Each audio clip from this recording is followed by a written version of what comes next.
بسم الله الرحمن الرحیم. جمهوری اسلامی ایران از سال 2011 عضو کمیسیون مقام زن بود و در انتخابات سال گذشته با 43 رأی از 54 رأی در حقیقت با اکثریت قاطع آرا به عضویت کمیسیون مقام زن سازمان ملل متحد درآمد.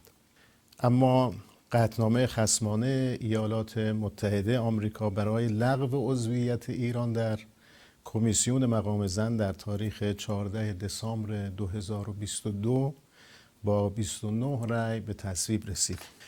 البته آمریکا نه تنها در زمان اخیر بلکه از زمان رأیگیری برای عضویت ایران در کمیسیون مقام زن مخالف عضویت ایران در این نهاد بود.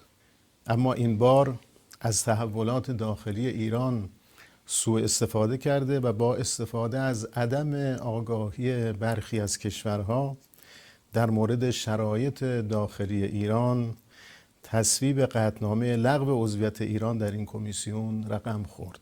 تصویب قطعنامه لغو عضویت ایران در این کمیسیون اقدامی خصمانه، سیاسی، فاقد وجاهت قانونی و ایجاد کننده رویه فریبکارانه است. با این اقدام حق مسلم جمهوری اسلامی ایران و جامعه زنان ایران پایمال شد.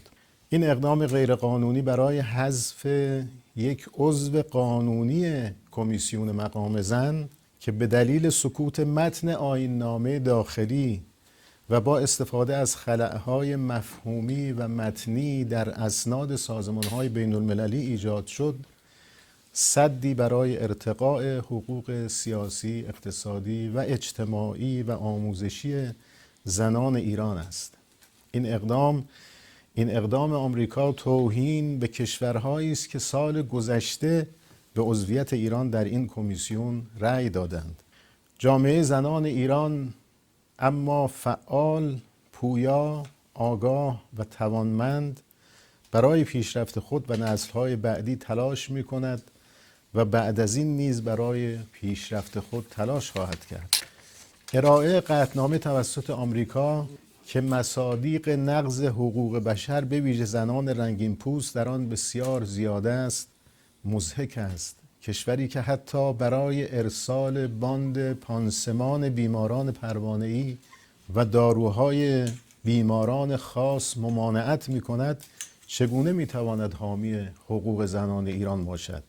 باید این را در نظر داشت که آمریکا رویه خطرناکی برای سوء استفاده از سازمان‌های بین‌المللی علیه حقوق و منافع کشورهای مستقل در پیش گرفته است.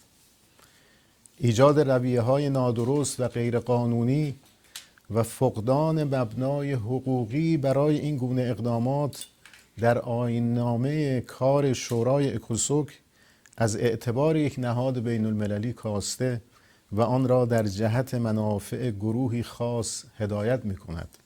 این قطعنامه در شرایطی تصویب می گردد که هیچ گونه گزارش و یا توصیه‌ای در مورد وضعیت حقوق بشر و حقوق زنان در ایران به عنوان مبنای آن وجود ندارد. آمریکا برخلاف تعهدات بین المللی خود و برخلاف حقوق بین الملل ناظر بر معاهده میزبان برای حضور هیئتی از ایران به منظور حضور در این کمیسیون نیز ویزا صادر نکرد. عدم توجه به تلاش‌های جمهوری اسلامی ایران در جهت تأمین حقوق زنان و دستاوردهای زنان ایرانی در شرایطی رخ می‌دهد که نقض حقوق بین الملل و حقوق زنان در آمریکا، اروپا و توسط رژیم غاصب آپارتاید اسرائیل به امری عادی و روزانه تبدیل شده است. کشتار زنان و دختران در فلسطین و در سایر نقاط جهان از این دست است. آمریکا در حالی ادعای دفاع از حقوق زنان در ایران را دارد که بیش از 1/3 زندانیان زن جهان در آمریکا هستند. طبق آمار از سال 2015 تا کنون بیش از 250 زن با عملیات پلیس آمریکا در خیابان و بدون محاکمه به قتل رسیدند.